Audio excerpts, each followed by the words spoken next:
Welcome back to another MLB recap, and let's start this one back on Tuesday as two of the best teams in baseball went head-to-head at Camden Yards. Now this one was a back-and-forth affair. Now David Fry put the Guardians ahead early after a double. Then Gunnar Henderson quickly helped the Orioles leapfrog over the Guardians in the bottom of the first as he cracked his 25th home run of the season out to center field. Now Cleveland's Gabriel Arias put his squad back ahead after his 9th double of the season, plated Jonathan Rodriguez and Bo Naylor, making it 3-2 visitors. Now the Orioles quickly responded as James McCann tied the game after slashing a single out to left field. Then, an inning later, the Orioles jumped out in front with a go-ahead double of their own from infielder Jordan Westburg. Gunnar Henderson scored on the play, making it 4-3 Baltimore. The Guardians created some space following a pair of run-scoring singles and a big blast from their MVP, Jose Ramirez. Now J-Ram cranked a 410-foot, 3-run home run out to center field, which gave the Guardians a 4-run cushion. Now the Orioles, they flexed their muscles in the bottom of the fourth as James McCann and Colt Kausner went back-to-back out to center field. This cut Cleveland's lead down to just 2 runs. Now the Guardians' defense almost turned an insane double play in the bottom of the 7th when this ball off the bat of McCann was hit to J-Ram at third base. As you can see here, Ramirez fielded the ball, slowing the ball to second base, and Andres Jimenez fired the ball on the relay back to first. Now although McCann was out at first base, Jimenez's foot was off the bag at second base, which eliminated the force out at second base, allowing the Orioles' 7th run of the ball game to score. It was a 1-run Guardian advantage. Now Cleveland pulled out to a 3-run lead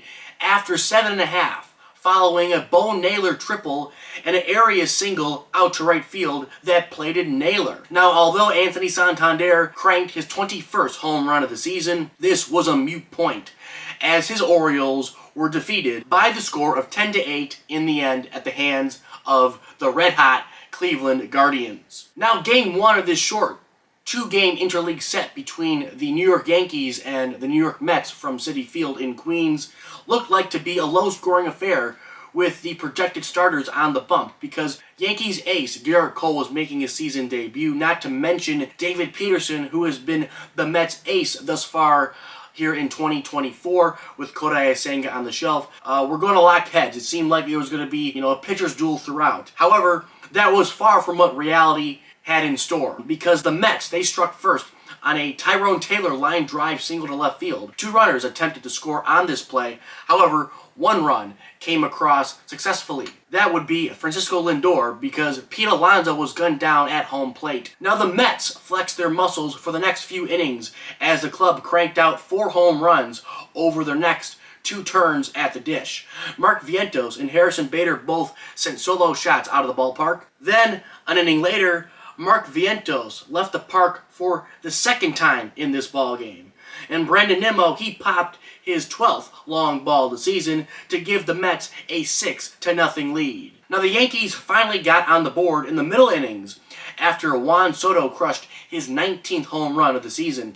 This 423-foot shot was the longest home run of the night between the 2 squads and ended the Mets' shutout. Now the Mets got another 2 runs after Nimmo reached on a fielding error from Gleyber Torres at second base. This allowed McNeil to score, then a double off the bat of J.D. Martinez plated Bader, making it a 7-run Mets lead. Now the Yankees tried their best to mount a comeback, and Aaron Judge did all he could, to say the least.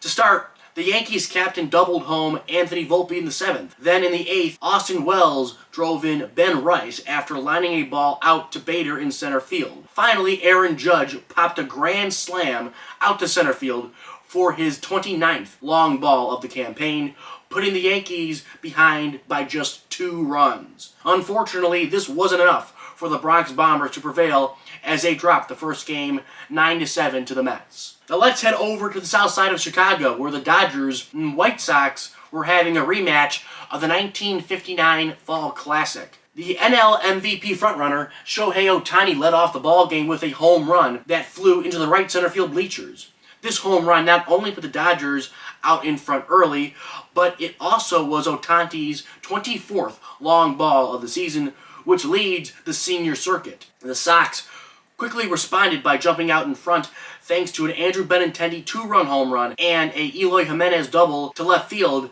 that scored future Dodger Luis Robert Jr. It was 3-1 Chicago. Now the White Sox lead did not last long because Freddie Freeman also went yard in this game. His 2-run shot in the Dodgers' third scored Ohtani and tied the game 3-3. Finally, an inning later, Shohei Ohtani put the Dodgers ahead again as he singled out to Tommy Pham in right field. Gavin Lux came across to score the go-ahead run for Los Angeles, which eventually turned out to be the winning run. The Dodgers beat the White Sox 4-3 in the end. Now let's go over some games that happened on Wednesday. Let's start in San Diego, California, as Kyle Higashioka and the Padres got off to an early lead against the Nationals as the catcher cranked a 2-run home run out to left field, putting the Friars up 2-0. Then, 2 innings later in the fourth, San Diego struck again on a wild pitch from DJ Hertz, which allowed Rosario to score. Not to mention, Jerickson Profar singled home Kyle Higashioka, making it a 4-0 Padres lead. Kyle Higashioka had his fingerprints all over this ball game, as this time he had a grand slam out to left field, giving San Diego a comfortable 8-0 lead. Now it turned out that Higashioka's grand slam was more valuable than initially anticipated because the Nationals would go on to score 5 runs during their final hacks. A pair of doubles from Lane Thomas and Luis Garcia, not to mention an RBI single from Ramirez, made it an 8-5 Padres lead. Now, although the Padres won by 3 runs in the end, if it wasn't for Higashioka's grand slam,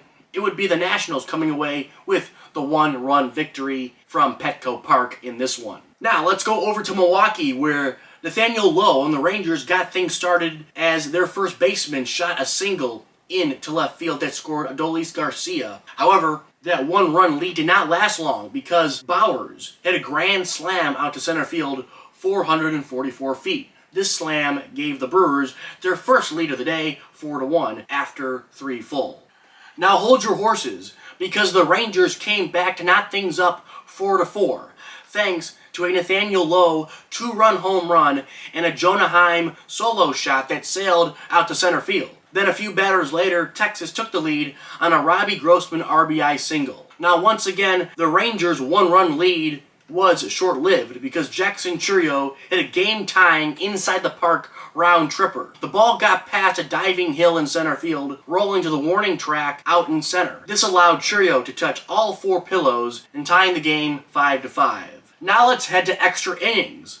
With men on second and third and 2 outs, Andrew Monastero drove in the game's winning run, shooting a ball into the left center field gap. Willie Adames scored from third on the play, and the Brew Crew won 6-5 and completed the sweep over the world champions Texas Rangers. Now let's go back out to Baltimore to recap this series finale between the Guardians and Orioles. Now rookie John Kensney Noel earned his first MLB hit in one of the best ways possible. That, of course, is hitting a ball out of a major league park. The 22-year-old 26th overall prospect put his new team on top 1-0 early after cranking a ball over the left center field wall. However, Gunnar Henderson tied the game up on a single he poked out to center field that scored Jorge Mateo. It was a 1-1 ball game. Now from there on out, it looked like the 1993 home run derby all over again